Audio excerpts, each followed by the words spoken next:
Welcome, in front of me I have REALME X2 Pro, and today I'm going to show you how you can add account to Google Play Store.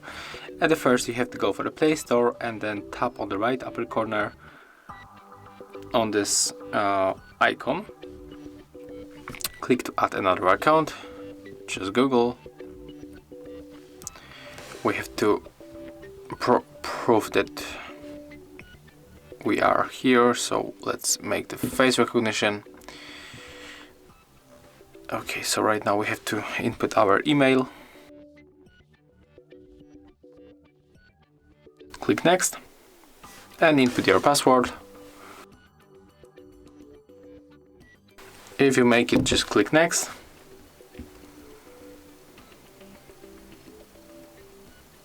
Then tap right here.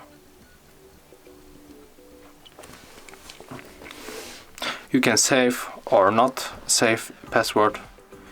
And as you can see right now, we are logged in with two different accounts. And if you want to switch between them, you have to tap like that. Thank you guys for watching. Leave thumbs ups, comments and subscribe to our channel. See ya!